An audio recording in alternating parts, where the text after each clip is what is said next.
Hey, hey, welcome racing fans, and good evening, everybody. Welcome to our show.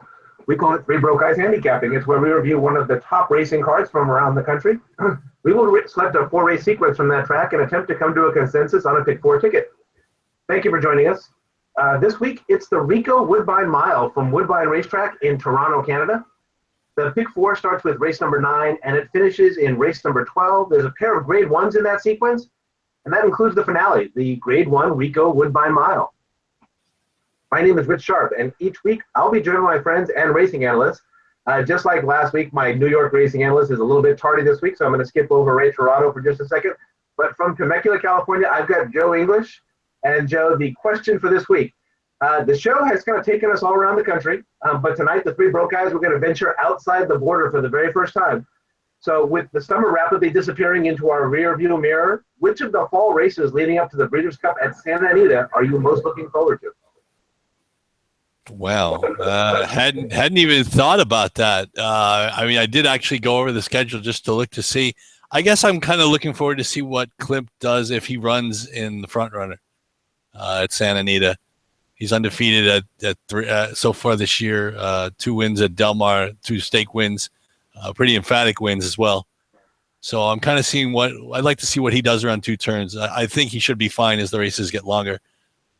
But that's probably the one thing. I guess I'm always a purist and a romantic. I'm always looking forward to the Derby. So I guess Klimt is about where I'd like to be looking. How about you, Rich? What do you think?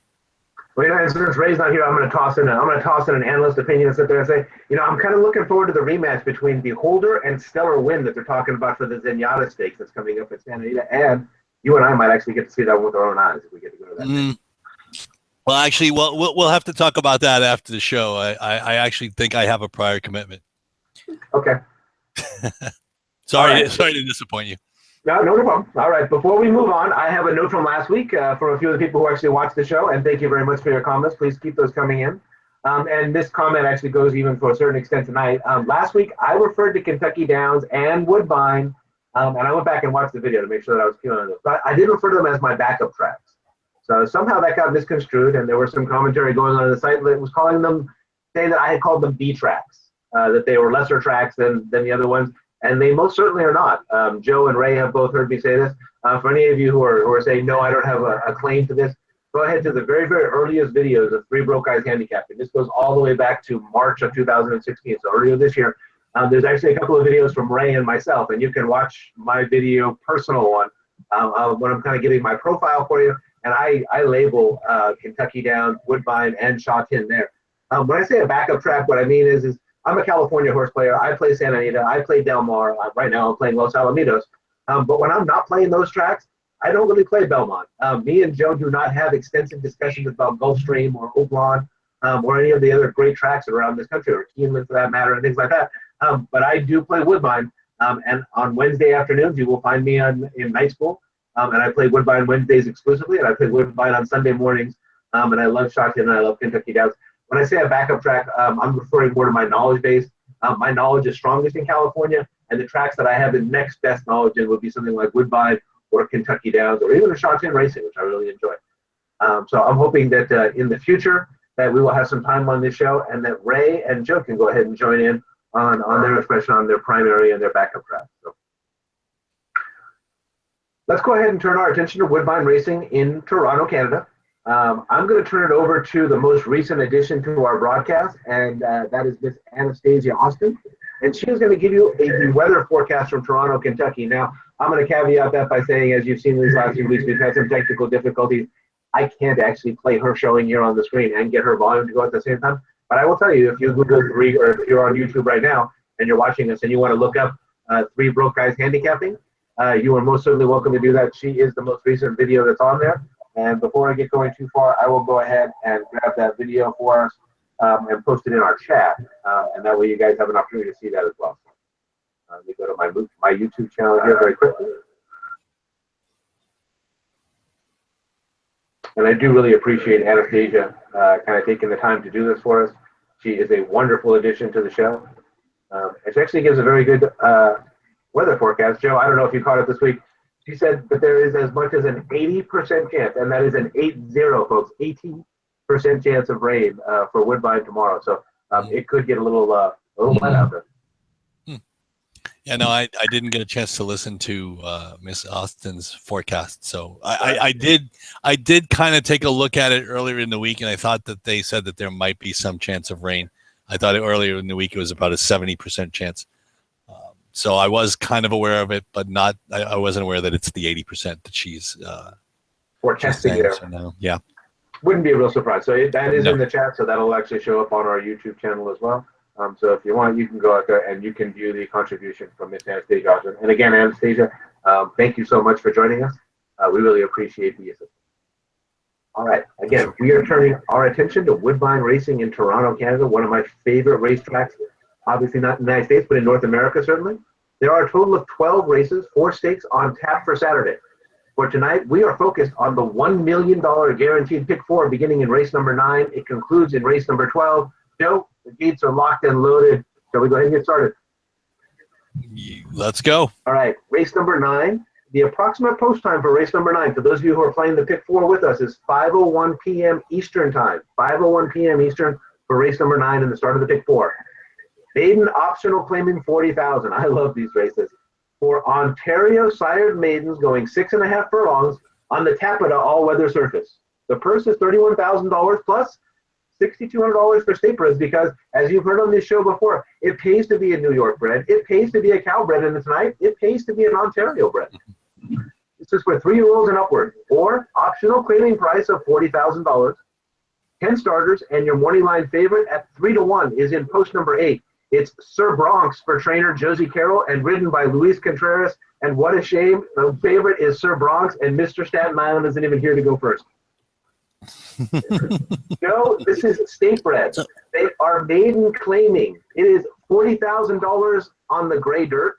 It's actually a little ways from the bottom here at Woodbine, yet I know a handicapper, a host who kind of dreams of one day being an analyst who loves these kind of races. But you know what? I'm going to let you go first. Actually, it's funny. I was thinking about deferring to you and just saying, okay, go ahead, Rich. You can take this one. I really kind of, this one was wide open to me. I ended up, I do want to make one thing clear to everybody out there who may or may not know.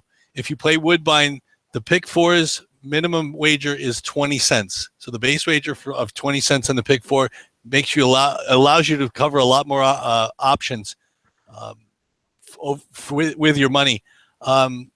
If I was going to play my own pick 4, I would go 5 deep in this spot. But I'm going to mention that I'm going to be a little bit more specific with my top 2 picks. My top 2 are the number 2 Butler's pick, and I think he's exiting a better race. He's dropping in class, and he's getting the meets leading rider. Contreras obviously went to the favorite, which I guess nobody can really fault him for. But Eurico da Silva is obviously not a bad replacement considering he's got 121 wins and he's winning at 23%. So I think the horse is he's going to get better second time out, dropping in class into the maiden 40 level, and second time out should only be better. My other top pick was the 10 Archer's Triumph, who's kind of in the same situation. Second time out, dropping from actually open maiden special weights on the turf. That race was won by Opportunity Rocks, and I actually got a chance to watch the race. The race was slow early and fast late, so the horse really had no right to make up any ground in the stretch because they were coming home a lot faster than they started the race. But the horse actually managed to gain 2.5 lengths. The barn is 0 for 6, but I actually did a little research and digging, and the trainer is about a 10% trainer over the last 5 years. So it's not like the horse is totally from a barn that has absolutely no idea what they're doing. And Alan Garcia, who actually I think, if I remember right, had won a Triple Crown race or 2 back in the day, gets aboard. So I think that's a positive jockey switch. And the outside post probably can't hurt going 6.5 furlongs. Garcia will have a chance to monitor what's going on inside, and hopefully he'll show a little bit more speed than he did on the turf. The other 3 I would include, I'll be brief. The number 4, I'm not even sure how to pronounce this. Folksel? Oh, you're better at it than me, obviously. Only for the Mark Cassie second time out. He's good with second time out runners. The 5, Rat Face McDougal, like the name, don't necessarily like the barn at 0 for 27, but he's got speed, so he's got to be taken into account. And the favorite, Sir Bronx, would be my 5th choice for the Carroll Contreras connections. I don't necessarily like that. I thought he had every right to win that last race, and I thought he folded pretty readily. So I'm not so sure I'm as high on this horse as maybe the connections are. But again, because the minimum wager on the pick 4 is 20 cents, you can cover a lot more options. But my top picks are the 2 and the 10. And underneath as B choices, I would select the 4, the 5, and the 8. So I know there's an expert. I'll hand it off to our third member of the Three Broke Guys. I'll introduce Mr. Tirada. Ray, welcome. We're actually just starting the 9th race. Not sure if you're ready to jump right in. I figured you would be. How you doing, guys? But if you like double duty here, come back for the good match evening. get home. Here we go. Actually, yeah, I'm pretty much okay. Yeah. Okay, go for it. Then. Race number 9. Yeah, there's a few horses here. This one could be it's interesting. Maiden claiming on the all-weather track, 6.5 furlongs. I was leaning towards actually number 8, Sir Bronx. On the outside, number 8. Got some speed, fits the track profile, which looks like it wins 65% of the time here.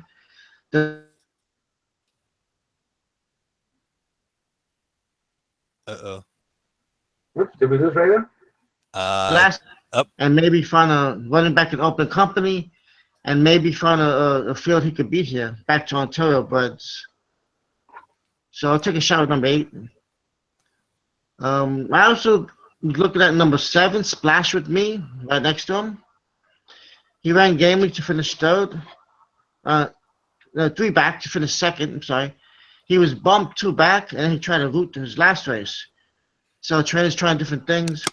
I like his comments. Also says gamely, determinedly, gamely. So, he's got some fight in him. So maybe, he'll back to sprints. He'll wake up today. And he's also getting blinkers too, which I kind of like to help him. A little long shot here in the 4. Help me here. Fossicle.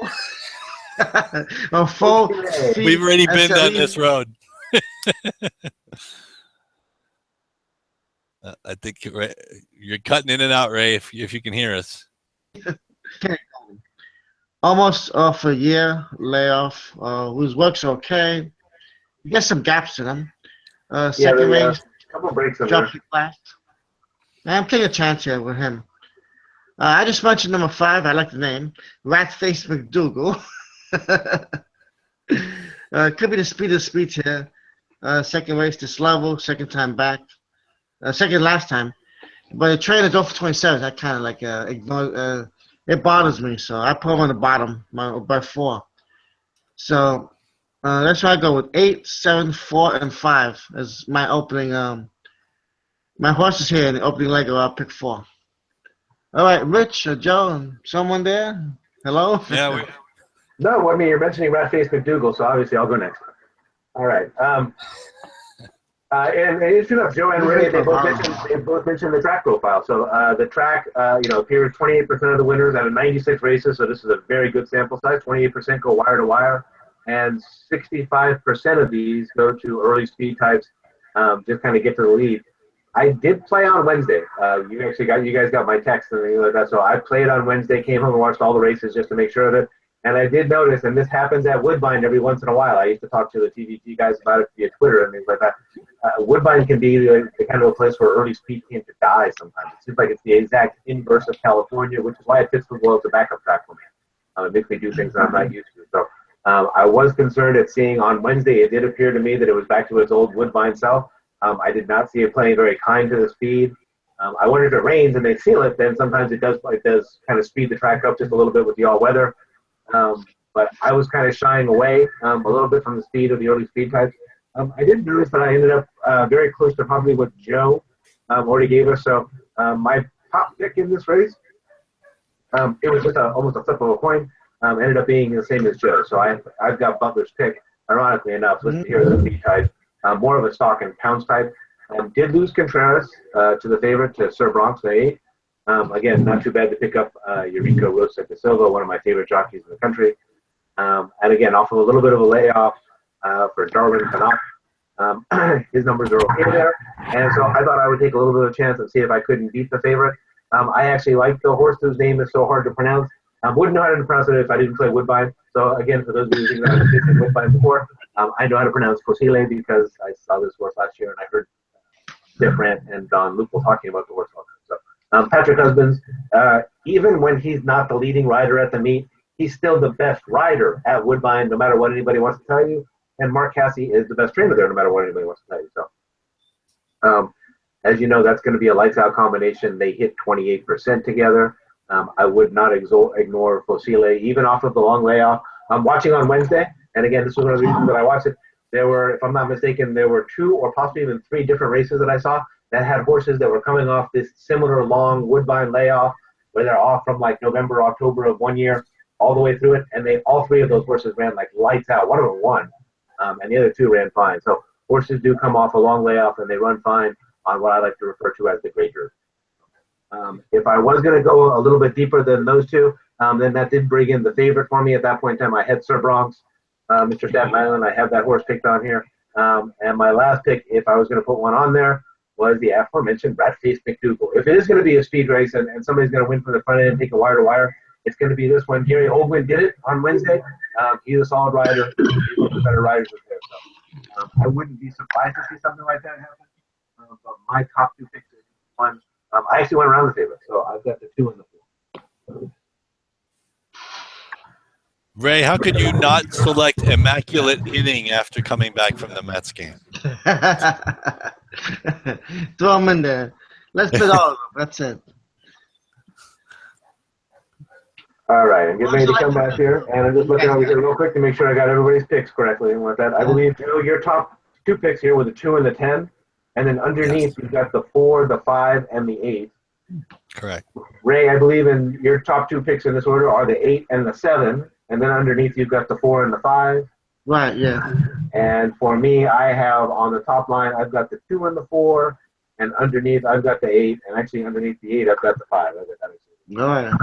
All right. Spread here. Nice to see you, Mr. Torado. Yes, how are you? Welcome back from the Mets game, my friend. Yes, a nice win. 3-0.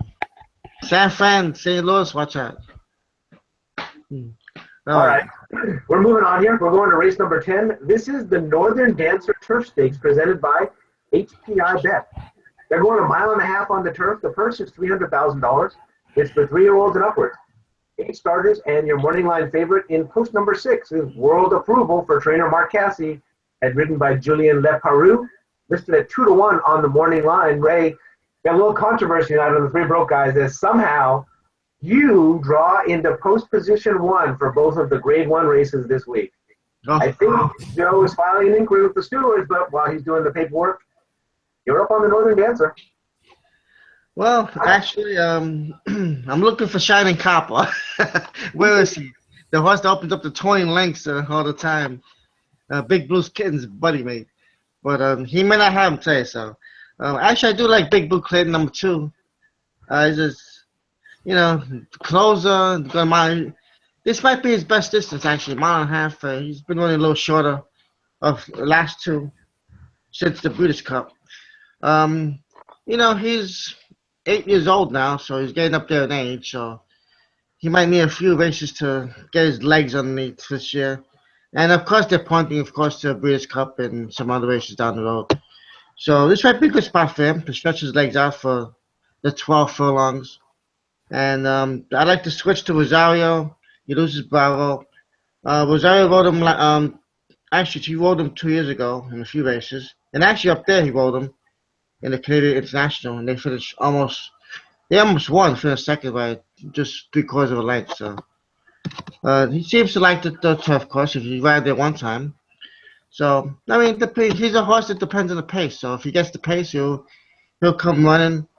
He did be 4 legs like the last race, but the pace was kind of slow early, and it come on fast. He couldn't make it up. So he's a pace. He's a horse that depends on the pace. And this race, I don't see much pace actually. My second pick would be Word Approval, and he might be the only speed here. And he might just lull them to sleep and just take off later in the race. He's a good horse. Won the United Nations and I'm gonna take him my second choice with Left Rule. Mark Cassie, of course, dominates. Runs very well there. Not pick Whirlpool. I pick him all the time, Whirlpool. He's a great horse and he's easy to find. So, so he's gonna be in my picks also, Whirlpool. And well, according to more in line, the people forget about the Pizza Man, and I'm not gonna forget about him because these old horses seem to wake up at the weirdest times. So my third pick will be the Pizza Man. He's had a few, bad trips, wide. He did late game last time from 11th, finished 6th as they came home pretty fast. So I'm going to go with him also, Pizza Man. So those are my 3 picks in this long marathon race, 1.5 miles. I'll go Big Blue Kitten, World Approval, and the Pizza Man. So, Joe, the Northern Dancers, all yours. Thanks. Can I make my picks in reverse order? I have a top 3. Can I do a reverse order? We've never done that before, at least not to my knknowledge. Actually, I kind of agree with Ray on Big Blue Kitten. I said he'd be my third choice. He's been beaten by World Approval in the last 2 races, and he did skip the million. And I kind of wonder if they set that up specifically. They're thinking maybe in this spot, and then maybe they're saving something for. They want to have him a little bit fresher for the Breeders' Cup. Coming up in about what is that now? 6 weeks or so, 6-7 weeks. So I think, and I agree with you, Ray, that I think a 1.5 miles is probably his best game, and that he does appear to need a pace to run at. So he would be my third choice. My second choice is Ray's second choice, World Approval. Obviously, I'm willing to forgive the million. It happens. It seems as if just about everybody runs a bad race, and we'll get to that later. But he rebounded with a solid work over the Saratoga training track on the 10th September, and this is Mark Cassie's home turf, so he's got to be figured into the wagering. I don't necessarily like the fact that he's 2-1, but again, he's definitely a factor. But I'm going to be Mr. Uh-oh. Did I lose Ray or did I lose Joe? Hello? Hold on, Ray. Hold on, Joe. Don't be Mr. Anything just yet. Hang on 1 second. All right. He appears to have frozen. Can you hear me, Ray? I can hear you, yeah. I was actually riveted too. I was sitting on. I don't know what I was sitting on. I was waiting on that comment on pins and needles. Mr. Who? Can we guess? I doubt it. He was actually going from the bottom up, so he was going, 3, 2, 1. Yeah. All right. Well, we're going to give Joe the 30-second rule. The good thing is that we have a third analyst in here, so I can step in for a moment. And when Joe comes back on, he really hadn't even gotten anywhere close to his top picks. And I will go ahead and step up here. Let's see if I can. Joe, we got your back? Joe? Okay, I couldn't tell if I possibly got him back. I will go ahead and share my image with us here. Yeah, it could be a freeze in his computer on the site, the website, internet. Happens to me sometimes. All right, so as I keep telling everyone here and things like that, I'm actually representing the Woodbine people tonight, so hopefully you're seeing my screen up here. I'm the Canadian guy who likes to play Woodbine. I think I kind of helped to get us here for the Woodbine Mile. And in this race, I actually get to express my Canadian opinion, which involves Roger Affeld's horse. So I am looking on my top pick in this one. I'm looking for a closer, and I am looking at Danish Dynaformer. let's see if I can go ahead. I will stop being a little bit silly here. Turn back up my racing form and go away from the Canadian flag. And hopefully we get Joe back here in just a moment here. And so going off on this race, I kind of went off a tangent. I went away from my strong suit, which is to normally kind of stay to those favorites. And you guys all know that Chalk Eating Weasel is probably very close to being my spirit animal. But in this case, again, I was looking at a 1.5 miles on the turf, kind of hearing what Anastasia had said a little bit earlier. This turf could be soft if there's an 80% chance of rain we had heard about. I have seen this before. Woodbine, their turf course does soften up quite a bit. They protected it all week, so there was no turf racing all week long. They protect that to make sure that it's secure for the Woodbine Mile. But I'm going to go ahead and go with the hometown kid. Danish Dynaformer, if you look down here, he competed in what was the Triple Crown races last year. This is the plate trial, the Queen's Plate, and then finally the Breeders' Futurity 500,000. He was in the Northern Dancer last year, as you see here. Participated in the Canadian International. This is a classic Woodbine turf horse for Roger Affeld. He's got Patrick Husbands, who, as I mentioned before, you can forget about the statistics. He is the best rider that is there at Woodbine Racing, regardless of how many times he rides. And the horse came up, had won leading into the Arlington Millions, finished just a length and a half. As a matter of fact, I believe out of all the horses here, only World Approval, who came back in this race out of the Arlington Million, finished ahead of Danish Dynaformer. So Danish Dynaformer did get my check mark. So I do have the 8 as my top player. And if I'm not mistaken, I think the second top choice for me here, I did go with Wake Forest, excuse me. So this is the Chad Brown trainee. He's got Irad Ortiz aboard. He's getting up there on our show. So this is one of those horses who, as I mentioned before, they kind of fall around the country. They're top horses. So we see these top horses quite a few times. We've seen Wake Forest a number of times. He's won for us once before.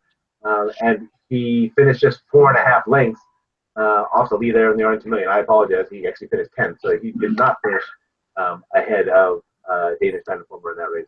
Another closer. So it's another off the pace type for me here. And I believe that's really what I was looking for with the off the pace types. They've only run 3 of these races. Again, they've all gone to off the pace types. You're not going to see a lot of early or need the lead types that are going to win here at Woodbine. And so I kind of had settled on, again, the 8 Danish Dynaformer, waving my Canadian flag for everybody, which you guys can't see me right now, but if I had a Canadian flag, I'd be waving it. And backing that up with Wake Forest as my second pick. If I was going to spread, if I was going to go deep in this race, then I would have used all the Canadian horses. So I've got the 1 and the 5 down here. I've got Button Down. And I believe I also had Camp Creek as well. So have we had Mr. Englishby join us there, I see? Joe, can you hear us? Well, Ray, I can hear Joe. Can you hear him? No, I can't hear him. Uh-oh. So, Joe, we can't hear you just yet, buddy. And I got to tell you, we're on pins and needles right now because you were right on the verge of telling us who your top picks were. And, Mister. you kind of left us hanging. So we need to get back on. There he is. There you go. Sorry about that. I'm not sure what exactly happened. I think my internet connection went bye-bye. I don't know why. That happens. Yeah, that happens. Yeah, so I'm on my phone. It's fine. And Technology. And to conclude, the only other horse that I had on here was the European Invader. And I was just going to give mention of the fact of this is Majid coming in. Joe and I kind of found this angle last year at the Breeders' Cup. This first time late 6 on a European shipper coming in. And again, has got some nice performances. Didn't make it into my top 4, but worthy of being mentioned. So I'm going to go ahead and turn it over to Joe. And again, Ray and I were on pins and needles waiting to hear what you had on the Northern Dancer. Well, like I said, I'm not sure exactly where I got cut off. You missed her. Yeah, you had barely started on your 3rd pick. Okay, yeah. Actually, my top pick was the horse that you just mentioned, Rich. I went back and watched some of the races from Europe, and I watched Majid run. And I think the horse. I actually had a chance to look at the running lines that the horses he's been competing against, and the horse that he just got beat by in that minor stake in Windsor, Berkshire, had actually beat Mutakayef, who will be mentioned later, in 2014. So he had a little bit of back class. and that the race that the race 2 back in July, at Goodwood, the Betfred Glorious Stakes, he actually chased some pretty good horses. And it was an even pace, and those 2 horses ran 1-2. I would say all the way around the track, but it actually was. I think it was only a 1-turn track, being that it's England. And the horses that he lost to, King's Speed is 4 of 10 lifetime, and he won another Grade 3 after the race that he won and beat Majid in. And the other horse, Irad, is not terrible. He was 3 for 16 lifetime, but he was well beaten at 10 furlongs the next time he ran. But I'm also giving some the first time Lasix angle, and I also wanted. It's like the horse is dropping 10 pounds. They run at 120. He was running 129. He actually had run last year carrying 136, 137 even earlier this year. So he's dropping down to weight, to 119. So he's dropping 10 pounds. He gets first time Lasix, and I was actually just I'm not enamored with really any of the favorites. I like approval. I was looking for a way to beat favorites, so I went with the 3 to beat as my top pick. So I went 3, 6, 2 in that order in the Northern Dance. All right. So to summarize, a little bit of a breakdown in the action. Ray's got the 2, the 6, and the 7. Joe's got the 3, the 6, and the 2. And Rich actually just settled with the 8 and the 6.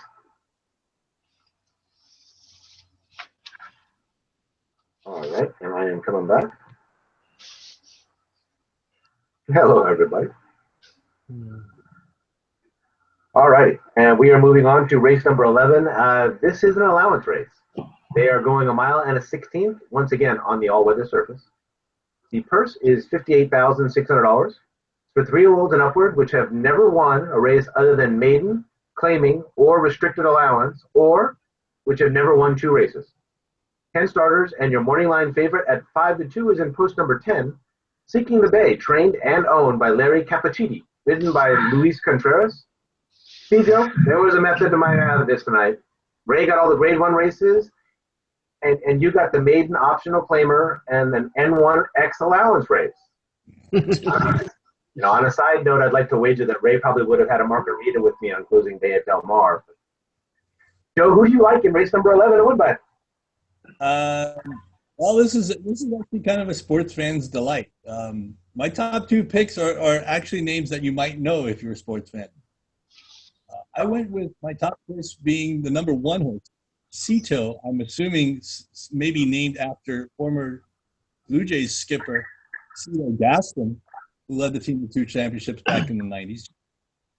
Yes, there. The horse is drawn well inside. And he was able to he should be able to save ground. And he was right there with these last time. And I think the draw helps him and hurts the other horses that are the other contenders in this race that are perched outside.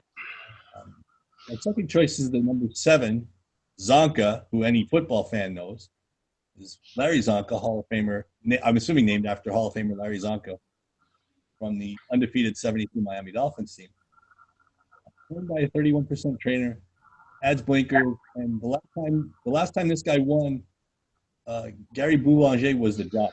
The horse has some speed, but there are some pitfalls. He's 0 for 15 at the distance, and I'm not really fond of 6-year-olds with 32 starts being eligible for non-winners of 1 allowance condition. So again, I think he's good enough. But I like him underneath the 1, and the favorite is the 3rd choice. The last race was a good race. I don't think he hung, despite the chart maker's comment that he did. He lost to. Ran okay in his race. In his return, it was a non-winner of 2. He ran 3rd. And the horse gets. Hey, Joe, see if you can get closer to we're getting some commentary. See if you can get closer to your phone. Okay. Is this so we can hear you better? They want to hear you better. Is this better? That's better. Okay. My third choice again was Seeking the Bay. I watched the last race, and I don't think he really hung. The winner of that race came back to run an okay 3rd and an optional non-winner 2 lifetime. This horse gets second time Contreras, but I did notice that the track profile kind of plays against him. So my choices in order are the 1, the 7, and the 10. I would include the 3 if we could go deeper. Second time Ramon Hernandez and the Roger Atfield factor is always in play at Woodbine. So again, 1, 7, 10, 3 in that order. And like I said, I'd like to use all 4, and being that we have a 20-cent minimum, maybe we'll be able to go that deep, depending on what happens in the next race. So I'm going to hand it off to Ray. Ray, what is your opinion of this allowance heat? Well, this is a race where you just looking to get out of condition, and I kind of agree with you, Joe. I like the number 1 on the inside, Cito. He had some bad draws. I think the race last time, off the layoff, they put him in a claiming race and, woke him up a little bit. And he goes back inside. I mean, the races before that, he was kind of like, on the outside and not making up ground. And it definitely gets a good jockey switch to the silver. That's what I like also. So, Cito will be my first pick. Taking a chance at 8 to 1. It's a good price. 4 I will pick 4. I was looking at number 10, Seeking the Bay, favorite. I put him second because, the outside horses really done well there. So, then the winning percentage. But he should run a good race. Contreras running well there. And he's been in this condition for a while, or for 3 races. And he's been getting closer. I mean, 6th, 3rd, 2nd. So the post hurts him, but he might be able to overcome that. And I like the number 3, like you said, number 3, Milwaukee Mist. I'll include him. He did win his last time in a different condition, state breds. First time actually Woodbine, so Brazil race was on the turf. He goes back to the all-weather track, which he did break his maiden in Turfway Park, it is. So Hernandez, second time Atfield, always a factor, like you said. So those would be my picks. And we could probably go that deep with the 20 cents minimum. Go 1, 10, and 3. So we could build a nice ticket here and just hopefully make a score here. All right, Rich, it's all yours on this allowance race. What's your opinion?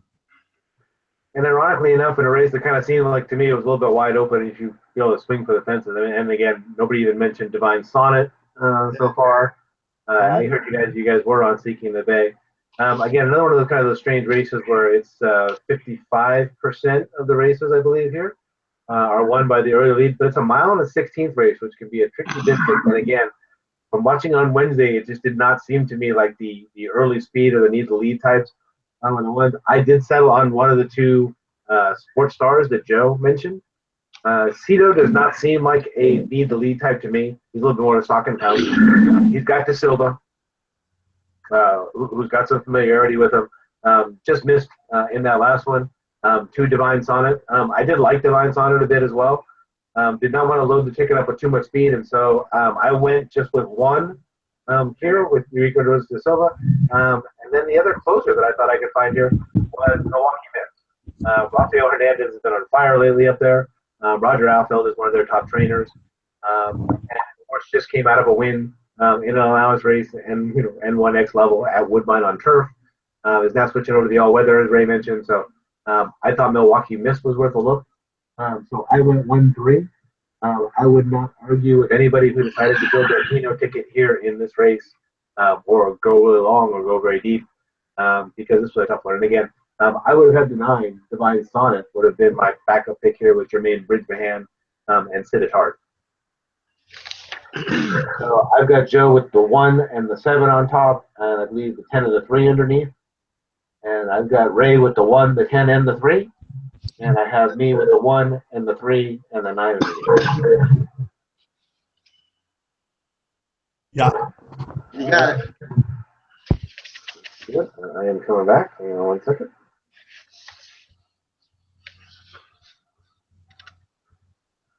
All right, and we are on to the finale. It is the Rico Woodbine Mile.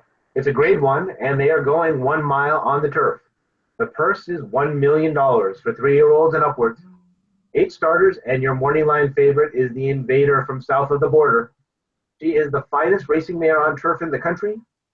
Pepin, trained by Mark Casse and ridden by Julien Leparoux, is 1-2 on the morning line and will start from post number 8. Ray, if she keeps this up, I'm going to need to make some room on my shelf for a Tepin bobblehead. Remind me of Mark Casse one, too, as I mentioned it. So you were up on the feature. Who do you like in the Woodbine Mile? Yeah, I mean, come on. How could you not like Tepin? She's been great. 5 for 5. I mean, she's 12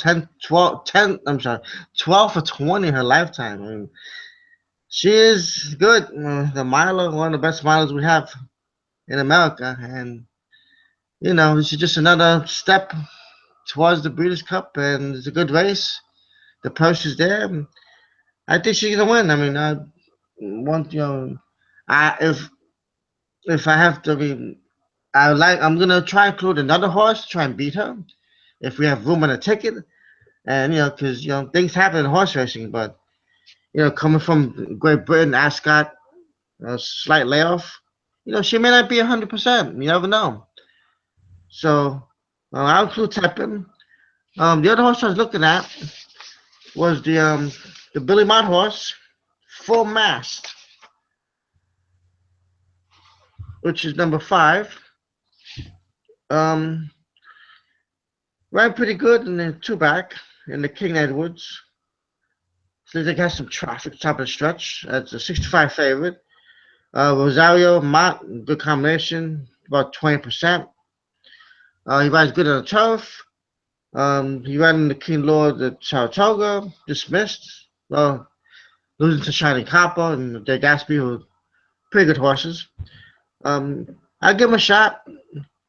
I would just go too deep for my picks. I'll do the 8 and the 5. No one else this race I kind of like, so of course you gotta have Tepin, and maybe if you have room to include the 5, and have a nice ticket. Joe, what you gotta say about the Woodbine Mile?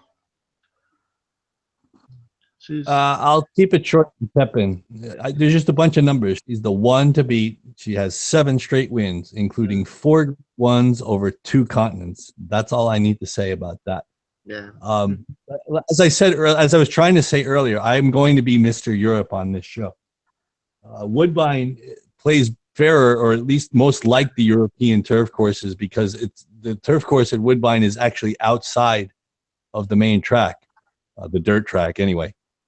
So it's a little bit wider. The mile in an 8th race, the filly race that's not included in the pick 4 but is in the pick 5, is actually a 1 turn. So it's a lot like Belmont, at least in its structure, which also I think plays fairly well to the Europeans. I'm going to mention the number 2, Mutakayef, who I mentioned earlier. In his last race, he ran really well against Postponed, who, if you don't know, Postponed has won 6 straight races over in Europe, and he's probably the biggest threat to Flincher in the 1.5-mile Breeders' Cup turf. And Highland Reel, the horse that finished second in that race, isn't bad either. I don't know that he's in Postpone's class, but he ran Postponed pretty well.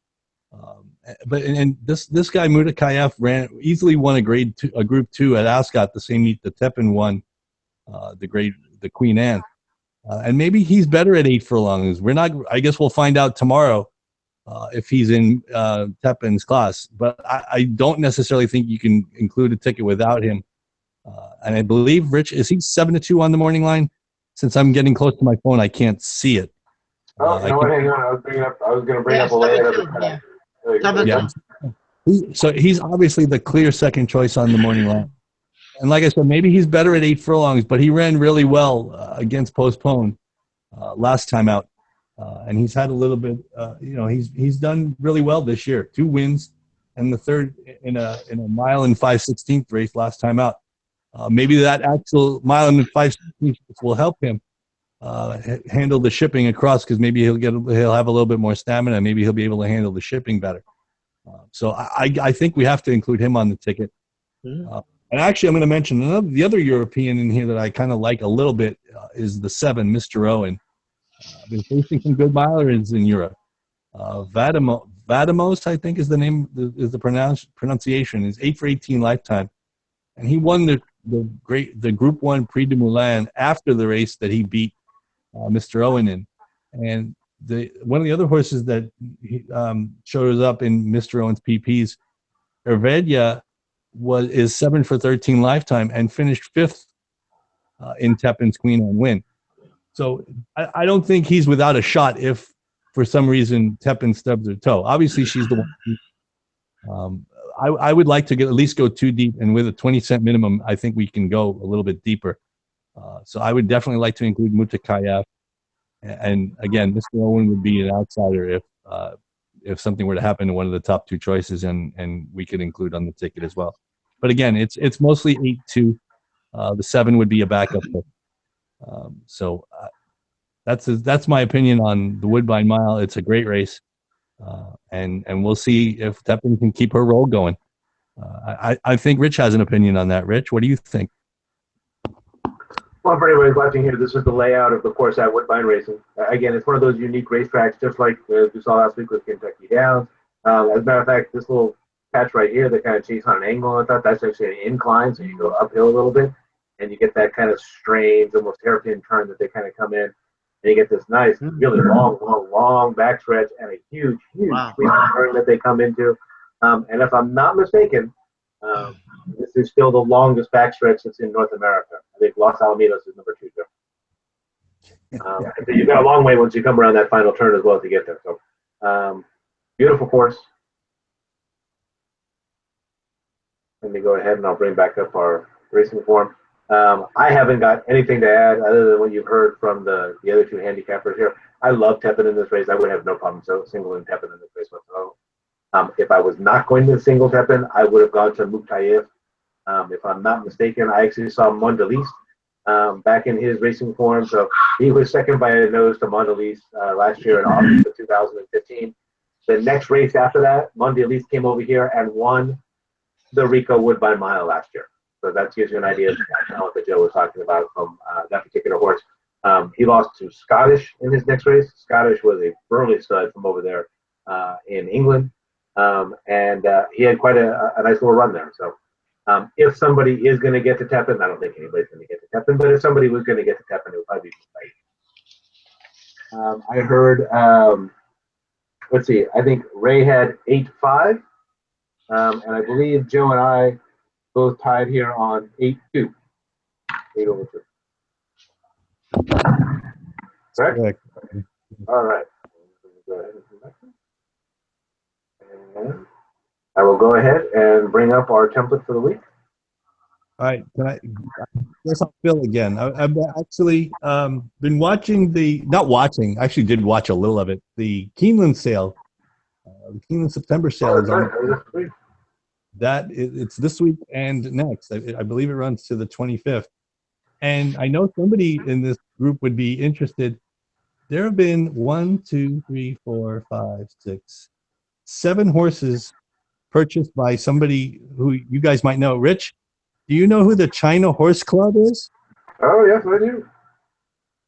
Yes, they've actually purchased. They've actually spent quite a bit of money, by the way. They bought 1 filly and 6 colts, ranging in price from $475,000 to $600,000. Wow. So they're obviously trying to win a Derby, because I don't understand why they'd be buying colts only. But Rich, that might have something to do with the breeding over in China. Is that possible also? You know, and I am trying to recall. I'm trying to remember who it is that they stable their horses with not one of the premier trainers either. I mean, I'm not trying to knock the trainers and all that, but it's not the top one. And I'm trying to remember who it was. The China Horse Club. Most of the colts are all bought. The name of the buyer is China Horse Club, and then it's a / Maverick Racing. Maybe that ring a bell. I don't know. And there was a whole group of them that came over last year. I remember when they actually came in, and some of us were betting them. And But it's funny, actually. I would love to actually even attend one of the sales at some point. Okay. See So the what it's China like. Horse Club, the original founding group, that is the one that they host the only racing carnival that exists that currently goes on in mainland China. They partner with the people in Dubai to get that one. They have currently won over 130 races from Australia, Britain, China, France, all over the place. And they've actually already won 11 Grade 1 events. So they are creating the China Dream Project for racing in China. Oh, that's awesome. Like I said, I just wanted to mention that they and a lot of other people have been very active at the sales in Keeneland. Some of these figures are pretty amazing. I wish I could recall who it was that I don't remember who they stabled on. I can't remember if it was Bob Hess. Yeah, I don't. I was thinking it was size. I can't remember, but they stabled like 6 or 7 of their horses last fall with that one. All right, I've got our template up here right now. So the first race is that maiden optional claimer.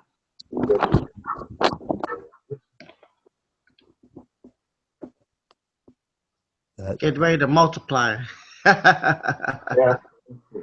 No, believe me, I've just doing my own pick 4 and pick 5s is too much math at this hour of the day. I have 2 and I have 4. That's just doing our top picks in the first race right there. We got the top 5. And let's see here. So, and let's see, 2.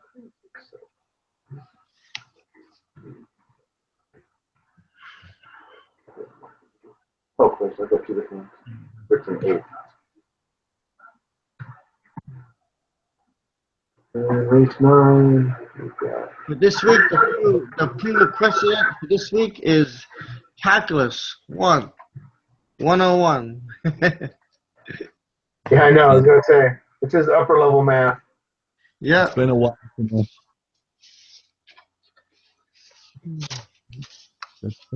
Multiplying to the 3rd power over here. And the last race This is a tepid runs out. You know, we have it. Be a good price. 5 times 5 is 25. Right, times 4 is 100. Right. So by Joe's idea of doing 2 in the last race, if we actually go 2 deep, that'd be 200. So that's at 20 cents. That's a $40 ticket.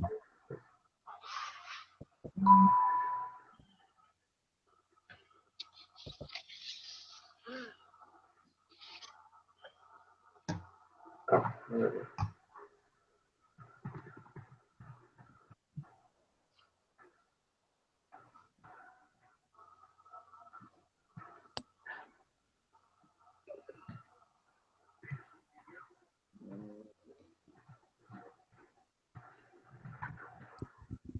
$40, yeah. Yep.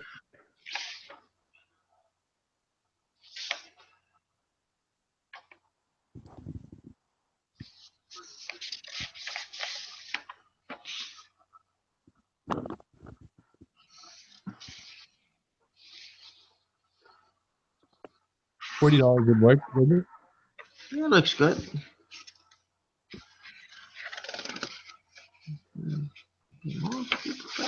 Oh, better.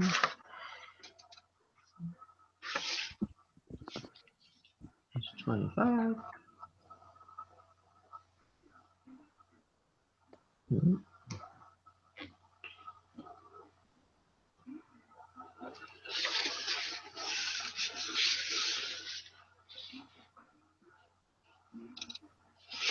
There's a guarantee, right? 250,000.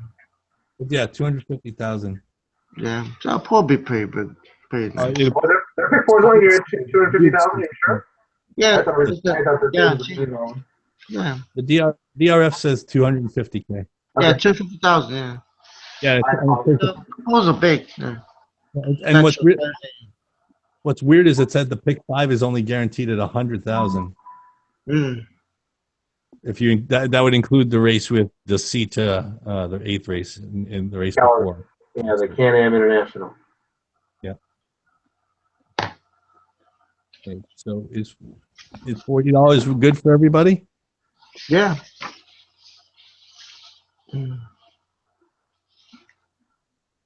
Mr. Sharp? Oh yeah, I solidarity. I'll go with you guys. You guys know mine'll be my own ticket will be much smaller than this. And What? Okay. I'm surprised that you haven't mentioned the whole chalking out of a 20-cent wager, Joe. I'm sorry? I'm surprised that you didn't mention the whole concept of chalking out of a 20-cent wager. No. I actually think with the two, I know most of our pick fours have been, the form's been pretty good. With the maiden race and the allowance race in between, I think there is potential for some prices in those. Mm-hmm. And even if Teppan happens to win at 1-2, and I'm thinking she may be shorter than 1-2.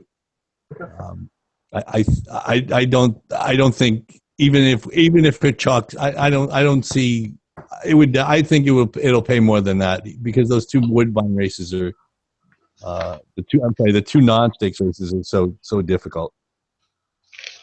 All right, have you got that? I got 2, 4, 7, 8, 10. That's 2, 3, 6, 7, 8. 1, 3, 7, 10. 2, 8. Let me just repeat that back to you. 2, 4, 7, 8, 10. With 2, 3, 6, 7, 8. With 1, 3, 7, 10. With 2, 8. I have a question. Certainly. If we did chalk out, say like the 2 and the 8 with, I don't know, the 6, maybe 2, 6. Woodbine 20-cent pick fours paid notoriously low amounts, like $10 amounts. With like the 10 with Teppan, maybe another ticket to like have it a few times.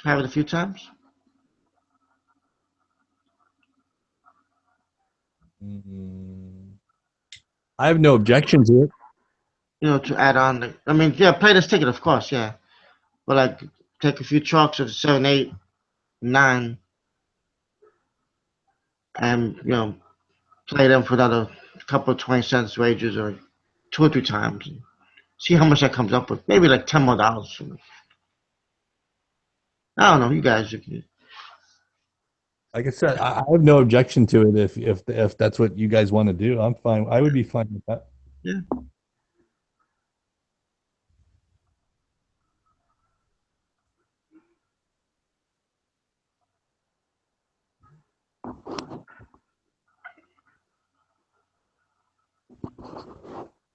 Hello? Yeah. You there? Okay. No, just Yeah, I'd say we just stick with our one wager for the week.